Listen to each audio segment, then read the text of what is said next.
Blackwood village की पहाड़ियों पर स्थित विस्परिंग मैनर पिछले 70 सालों से खाली पड़ा था।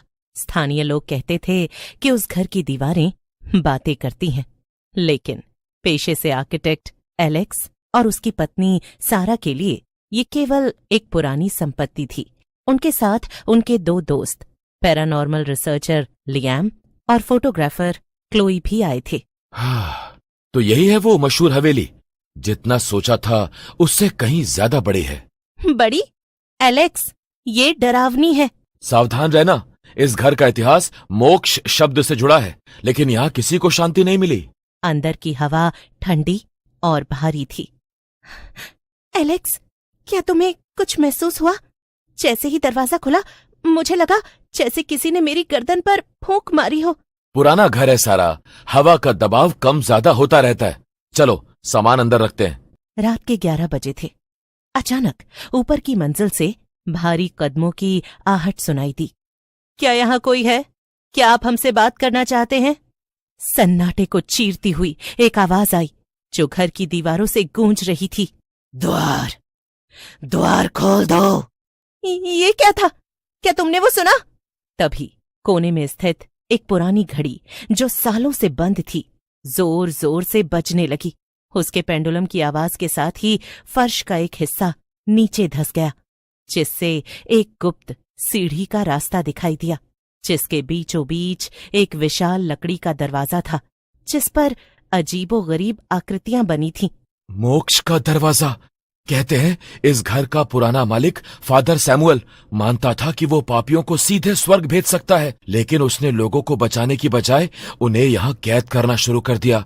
ये दरवाजा स्वर्ग का नहीं बल्कि नर्क का द्वार है। अचानक क्लोई के कैमरे का फ्लैश अपने आप चलने लगा। वहां देखो! वो परछाइयां इंसानों जैसी थीं, लेकिन उनके चेहरे नहीं थे। वो चीख रही थीं, लेकिन आवाजें सीधे दिमाग के अंदर सुनाई दे रही थीं। हमें छोड़ दो, हमें दरवाजा पार करना है, रक्त ही चाबी है। तभी क्लोई हवा में ऊपर उठने लगी। उसकी आंखों की पुतलियां गायब हो गईं और केवल सफेद हिस्सा बचा। वो एक ऐसी भाषा में बोलने लगी जो उन्होंने कभी नहीं सुनी थी। एक जीवन, एक चाबी, मोक्ष मुफ्त नहीं मिलता एलेक्स। दरवाजा धीरे धीरे खुलने लगा। उसके पीछे से सफेद रोशनी नहीं बल्कि गहरा काला धुआं निकलने लगा। एलेक्स, वो दरवाजा बंद करना होगा। वो मोक्ष नहीं है, वो उन आत्माओं को हमारी दुनिया में ला रहा है। एलेक्स को समझ आ गया कि तर्क काम नहीं करेगा। क्लोई, जो जमीन पर गिर चुकी थी, उसने कहा, वो आ रहे हैं, वो सबको ले जाएंगे। कमरा हिलने लगा। सारा ने एक पुरानी किताब देखी। जो बंधा है उसे मुक्त करो, जो खुला है उसे बंद करो, इस द्वार को अनंत काल के लिए सील कर दो। जैसे ही सारा ने ये शब्द दोहराए, एक भयानक चीख गूंजी, जैसे हजारों लोग एक साथ चिल्लाए हों।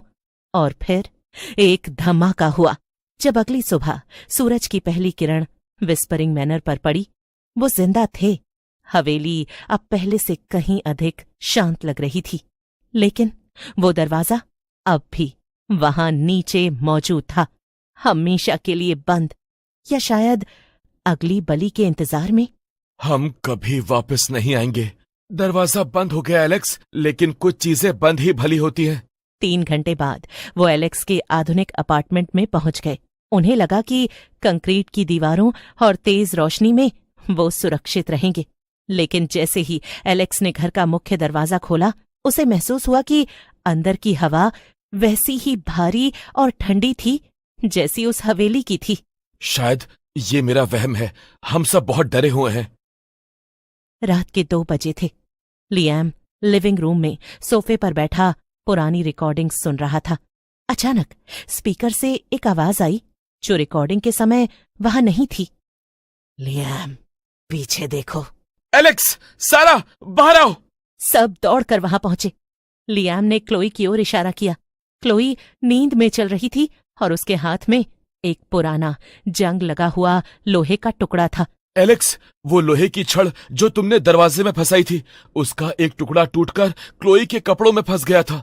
वो केवल लोहा नहीं है, वो मोक्ष के द्वार का हिस्सा है। जब तक ये हमारे पास है, वो दरवाजा हमारे लिए खुला रहेगा। तो हमें इसे वापस ले जाना होगा। वापस नहीं, इसे पूरा करना होगा। दरवाजा आधा खुला रह गया है। जो आत्माएं बाहर आईं, वो शरीर ढूंढ रही हैं। अचानक घर की सारी लाइटें बुझ गईं। हमें इसे अभी नष्ट करना होगा। साधारण आग से नहीं एलेक्स, इसे पवित्र नमक और चांदी के साथ पिघलाना होगा। सारा, मोमबत्तियां जलाओ, हमें घेरा बनाना होगा। लिएम ने फर्श पर नमक से एक सुरक्षा चक्र बनाया। एक विशाल काली आकृति जो फादर सैमुअल जैसी लग रही थी, अंधेरे से प्रकट हुई। तुमने पवित्र कार्य को रोका है। मोक्ष का द्वार बलिदान मांगता है। अगर तुम दरवाजा बंद करना चाहते हो तो एक आत्मा को अंदर जाना होगा। जैसे ही लोहा पिघलना शुरू हुआ, पूरा अपार्टमेंट एक भयानक चीख से गूंज उठा। वो काली आकृति धुएं में बदलने लगी। एक आखिरी जोरदार धमाका हुआ, फिर अचानक सब कुछ शांत हो गया। सुबह की रोशनी खिड़की से अंदर आ रही थी, लेकिन वो चारों सुरक्षित थे। लिएम ने फर्श पर देखा।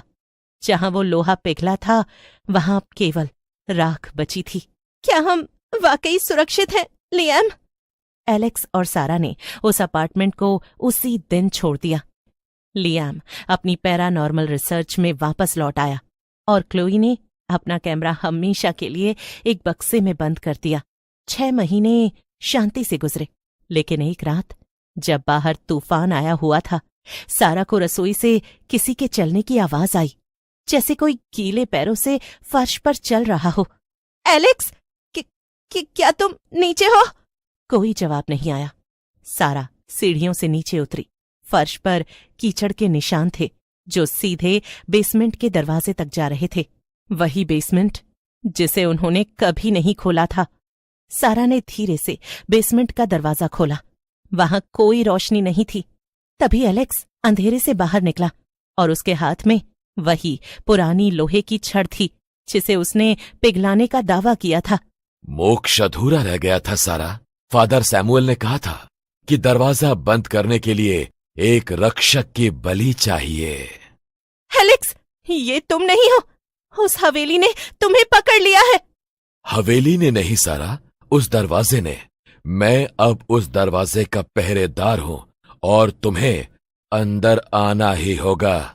आधुनिक घर गायब हो गया और वो वापस उसी विस्परिंग मैनर के तहखाने में थे। लिएम और क्लोई पहले से ही वहां थे।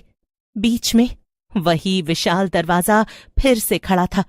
सारा ने देखा कि एलेक्स के शरीर से काला धुआं निकलकर दरवाजे की दरारों को भर रहा था। उसे समझ आ गया कि वो कभी बाहर नहीं निकले थे। वो उस रात अपार्टमेंट में ही मर चुके थे और ये सब पिछले 6 महीनों का सुखद एहसास बस एक छलावा था, ताकि उनकी आत्माएं पूरी तरह टूट जाएं। जैसे ही सारा ने अपनी मौत की सच्चाई को स्वीकार किया, दरवाजा पूरी तरह खुल गया। एक जोरदार धमाके के साथ विस्परिंग मैनर की हवेली ताश के पत्तों की तरह ढह गई। अगली सुबह जब पुलिस और बचाव दल वहां पहुंचे, उन्हें बस एक पुराना जंग लगा हुआ कैमरा मिला। जब उन्होंने उसकी अंतिम फोटो देखी, हवेली के खंडहर के पास आज भी एक पत्थर लगा है जिस पर धुंधले अक्षरों में लिखा है, यहां आने वालों को मोक्ष मिलता है, पर केवल उनकी रूहों को।